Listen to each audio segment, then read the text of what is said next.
Hey everybody, my name is Melanie Mitro and I am a top 10 coach, a superstar diamond, and the former 4-time top coach of Team Beachbody.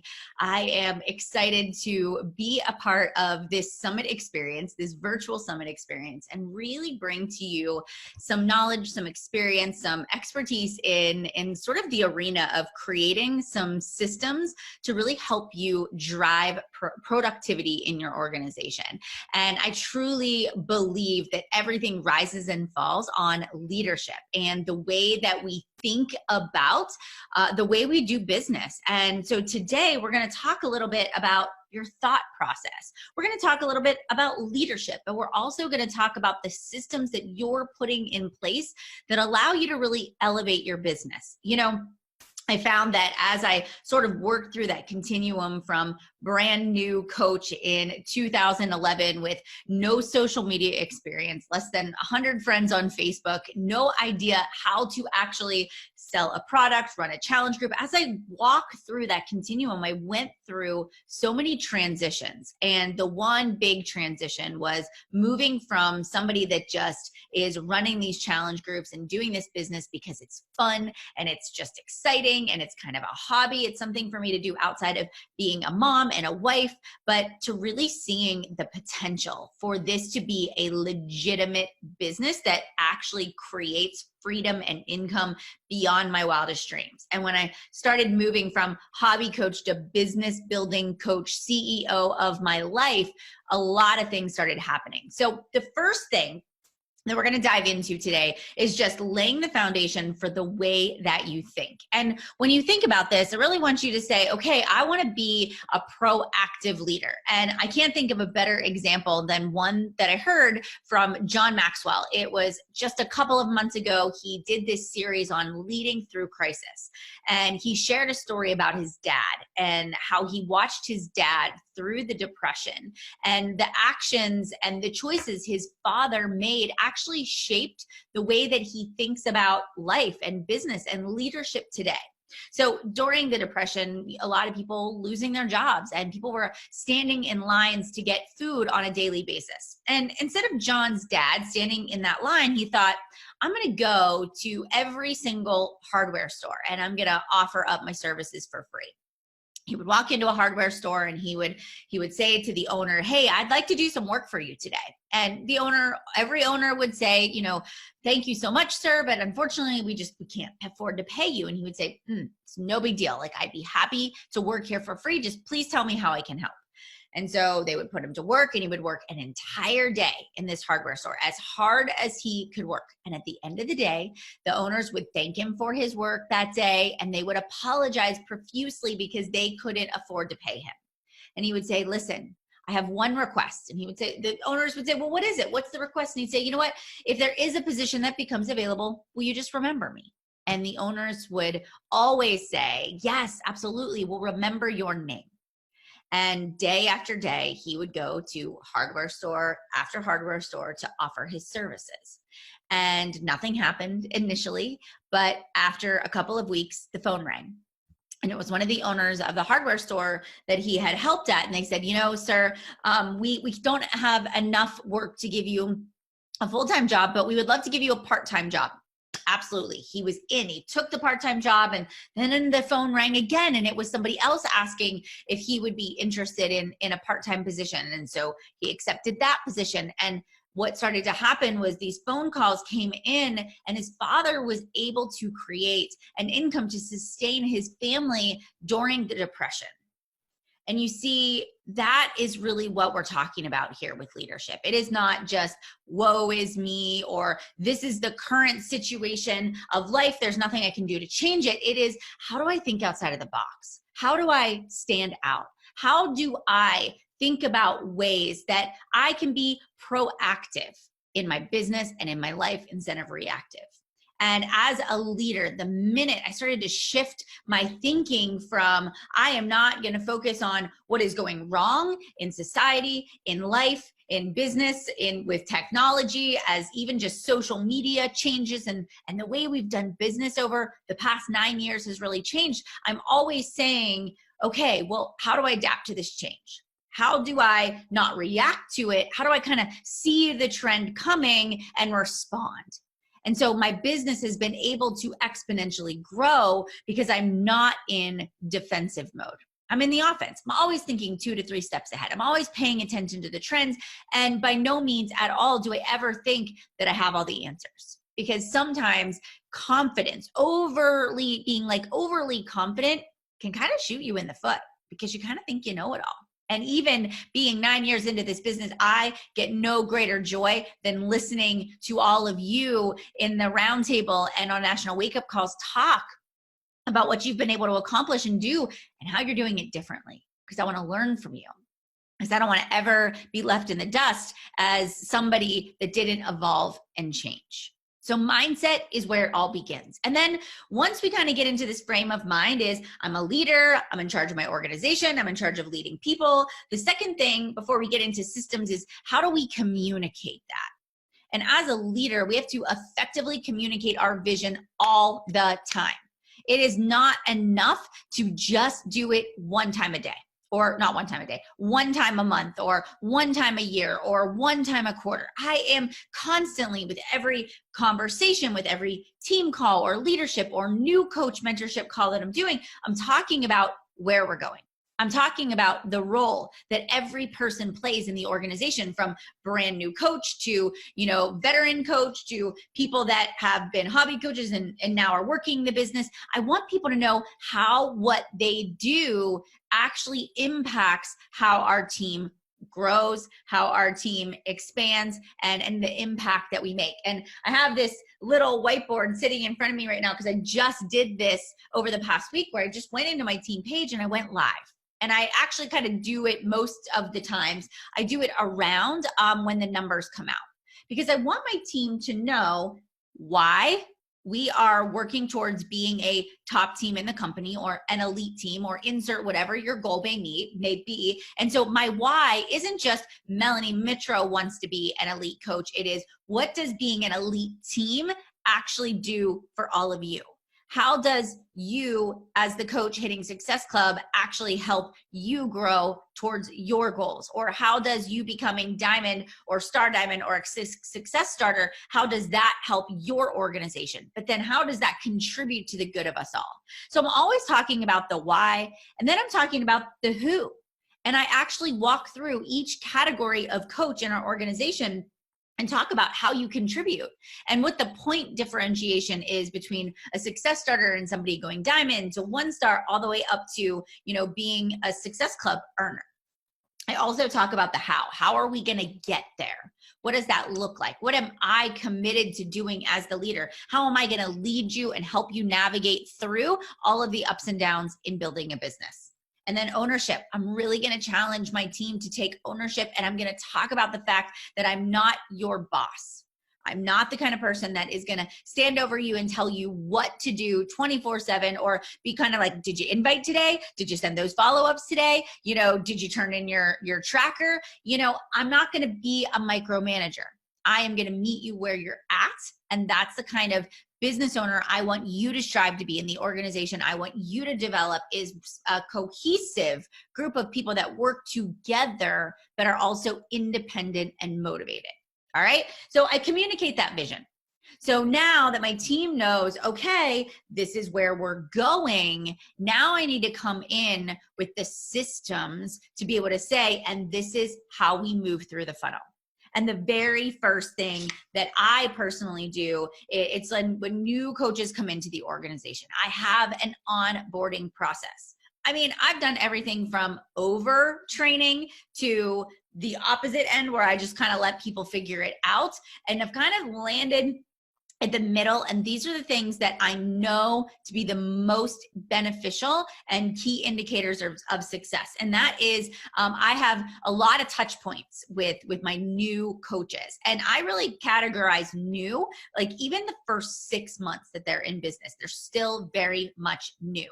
And so when a new coach comes in, yes, they're getting a welcome email. They're getting access to my team page. They're getting added to a pod. I call it a pod. It's a Facebook message thread with anybody that is new or coaches that haven't moved to Emerald yet. So they're in the new pod where they're learning how to really understand how to build a solid foundation in their vital behaviors. So there's the new coach pod.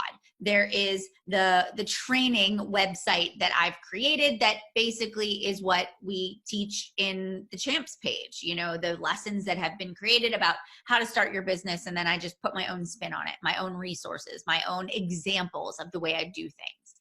But really the slight edge here is I start a new coach mentorship 30-day cycle at the first Wednesday of every month. So the beginning of every month, there's always a new coach kickoff call. And in that new coach kickoff call, and it's the same. The slides are the same. We change the wording based on what challenge groups we're running or products that are launching, but it's duplicatable. I can give those slides to my downline and they can duplicate that and edit and really customize that to meet their needs. So on that initial call, we're talking about launching, launch post, vital behaviors, what is Success Club, signing up your first 3 people like that and making that first rank advancement.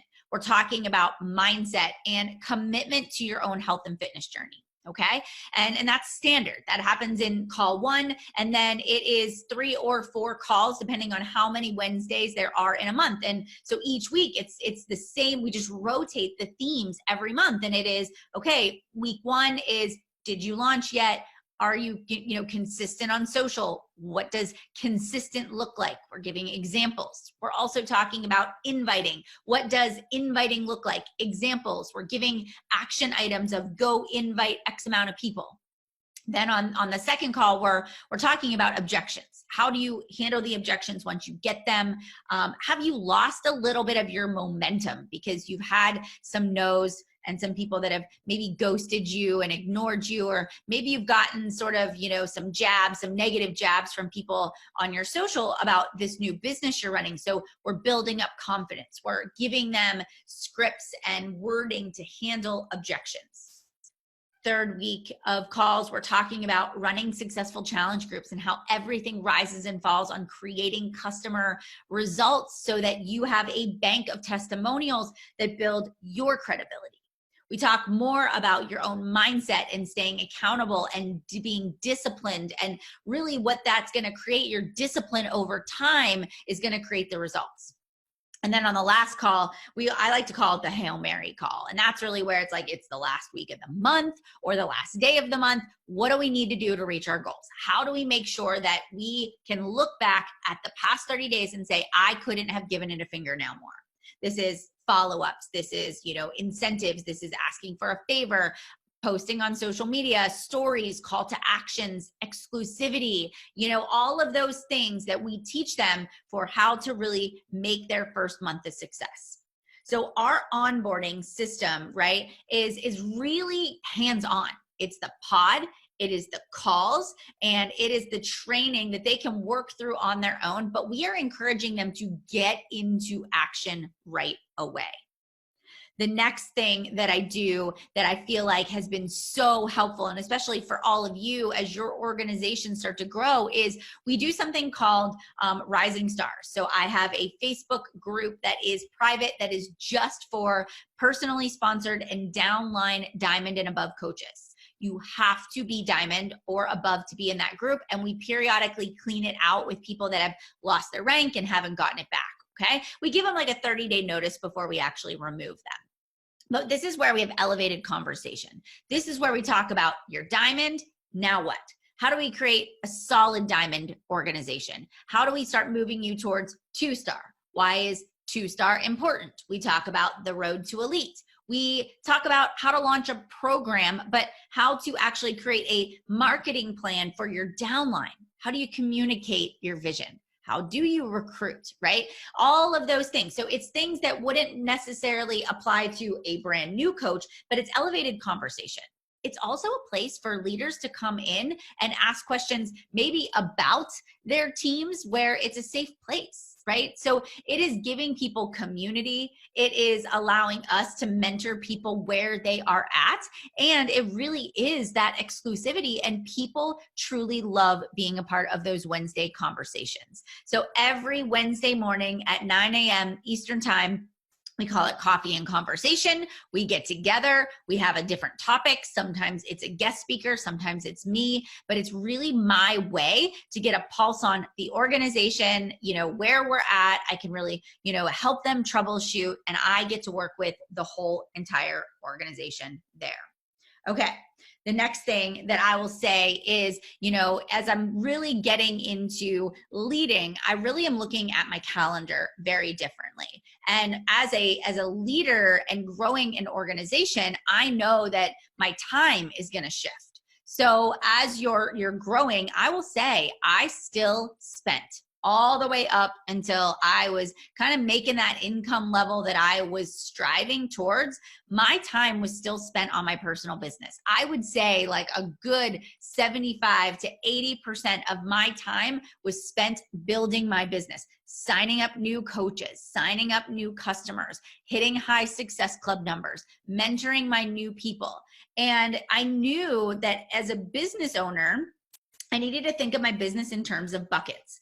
And so you have different buckets, and no bucket can actually be empty at any given time. Or you've kind of like, you hit the oh crap button, like something's going to fall, and it may not be today, but you're going to actually see it, 3 to 6 months from now because you missed one of the steps. So my first funnel of where I'm going to put people at is the new, like the prospect bucket. And so I'm always saying in my personal business, am I making time to find new people, to connect, to cultivate new relationships? All right. So that's sort of my warm market. Are there new people in the warm market? Okay. And so I'm always adding to that bucket. Then I've got customers, new coaches that are just getting started. So I always want to make sure that I'm not just prospecting, but I'm actually signing people up. So is this bucket thriving with, at least minimum, 5 to 10 new people a month? Okay. Then I'm looking at it, and you can add more to that. That's just a guide. But if you want to build a bigger organization, you want it to go faster, it's more. Then I've got my bucket of people that are getting results, people that are achieving Success Club, that are starting to move through Emerald and getting to Diamond, right? And that's just sort of like my loyal people, right? My loyal customers. They're getting results. They are my testimonials. They're thriving in their business. They're making some money. And I'm like, all right, this is a healthy pipeline. And then I've got my leaders. Do I have people that are not just hanging on for dear life to Diamond? Do I have people that are actually building depth in their organizations? Do I have leaders that are going 2-star and 5-star and are actually seeing income growth, and they're actually making enough money that they can make some decisions about whether or not they want to be a full-time coach? And so I'm always evaluating these pipelines, and every single month I'm moving people. And that is helping to dictate where I'm spending my time. Because if I look at this pipeline and I say, wow, I don't have anybody in the leadership category. But when I look at my day and I look at what I'm spending my time on, I'm actually spending all of my time building my team, right? And I don't have anything over, and I don't need to be spending all my time building my team because I actually don't have thriving leaders that are actually matching my effort. So then I go back to, well, what's in the prospect and the new coach bucket and the ones that are kind of building momentum? Like, am I neglecting something along the way? Am I putting too much of my focus and energy into other people that aren't actually meeting me halfway? And that is really where I see people get burned out in this business, is because they don't have a healthy pipeline. Because a healthy pipeline keeps you excited. It keeps you in the trenches. It keeps you updated on trends, because you are actually doing what you're teaching your people to do. And it may shift in how much of that time, but for me, it was always first thing in the morning was me building my personal business, follow-ups, invites, creating my content, answering my messages, running successful challenge groups. And then as I would get my own personal business time done first thing in the morning, that allowed me to serve my team. And when I started to create these very significant divides between the way I ran my business, I started to notice that my productivity stayed up and my team was growing. And it is not like black and white. It is something that is very fluid, that I find myself going back and forth and always constantly readjusting. But I will tell you that having a system for the way I organize my week and my time hands down, is the only way that I've been able to grow and scale the way that I have today. All right, the last thing that I am going to leave you guys with is I know that creating systems and, being reliable and, sharing your vision and your why and onboarding and mentorship calls, like I know all of those things maybe aren't so much fun. They're not as fun as the stories that you're creating or the posts that you're making or the team retreats and events that you're going to, but it is the systems that happen, behind the scenes, the things that you do because you're looking at this as a proactive leader, somebody that wants to grow in their business because you're looking at it that way. All right. That's what allows you to take your business from just a hobby to a massively productive organization creating a lot of revenue. When you really say to yourself, I'm going to treat this not as a hobby, but as my job. I am going to treat this business, right, as something that can fulfill my wildest dreams.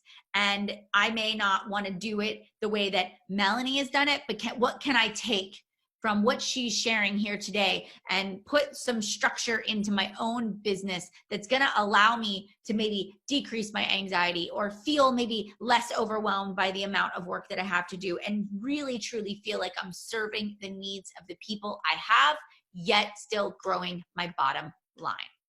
You guys, I love talking about this stuff. So if there are any questions that you have, feel free to drop them in the comments below. But thank you so much for allowing me to be a part of our virtual summit. And I hope you guys enjoy the rest of your time here this week.